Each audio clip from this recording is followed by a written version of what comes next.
మా 5 అన్నదమ్ముల్లో తండ్రి ముందు చనిపోతే మా అమ్మకు అప్పచెప్పారు నన్ను. నాకు 5 ఎకరాల భూమి ఉంది, నా వంతు. 5x600 రూపాయలు ఎకరం, 3000 రూపాయలు వస్తుంది. మా వంశంలో చదువు ఎవరికీ లేదు. 4వ క్లాస్ చదువుతూ నేను పూర్తిగా ఆపేశాను. అయితే మా అమ్మ ఆలోచన ఏమిటంటే, 5 ఎకరాలు ఉంటే కొంత తినడానికైనా ఉంటుంది, మన వంశంలో అసలు చదువు లేదు, అందుచేత చదివిస్తే రాదేమో అని అనుమానం ఆమెకు.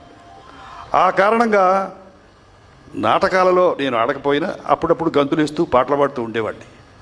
అది మా అమ్మ చూసి ఆడవేషాల్లో ఆడపిల్లలు లేని కారణంగా పక్క వాళ్ళందరూ చెప్తే, నీకు ఆడపిల్లలు లేని లోటు తీరుస్తున్నాడు నీ చిన్న అబ్బాయి కడసారి బిడ్డ అంటుంటే ఆమె ఉబ్బిపోయి మా పెద్దన్నతో పిలిచి ఏం చేసిందంటే, చదివిస్తే చదువుతాడో లేదో, చదివితే పాస్ అవుతాడో లేదో, పాస్ అయితే ఉద్యోగం వస్తుందో లేదో, ఎందుకు ఈ గొడవంతా, ఆ 5 ఎకరాలైనా అలా ఉంటుంది, అంచేత నాటకాల్లో అయినా చేర్పించాలని మా పెద్ద రిక్వెస్ట్ చేసింది.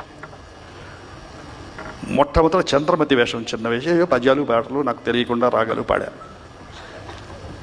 అది ఒక రకమైన అదృష్టం. ఎలా అదృష్టం అంటే, నాకు డబ్బుంటే నా 3000 రూపాయలు ఖర్చు పెట్టి BA BCom BSc చదివి ఒక క్లర్క్ ఉద్యోగం చేసి ఆ రామాపురంలో ఈ పాటికి రిటైర్ అయి ఉండేవాడిని. అలా కాకుండా ఈ రోజున మీతో మాట్లాడే సందర్భం నాకు వచ్చిందంటే, మా అమ్మకు వచ్చిన ఆలోచన నా అదృష్టానికి మూలకారణం.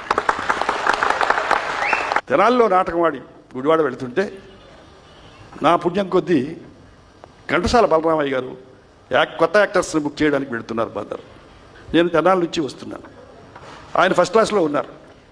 మరి నేను ఆ సమయంలో వారి కంట పడకపోతే, ఇది కూడా అదృష్టంగానే భావిస్తున్నాను, కంట పడకపోతే నేను ఎక్కడో నేను చెప్పినట్లు రిటైర్ అయిపోయి ఉండేవాడిని క్లర్క్ అయి.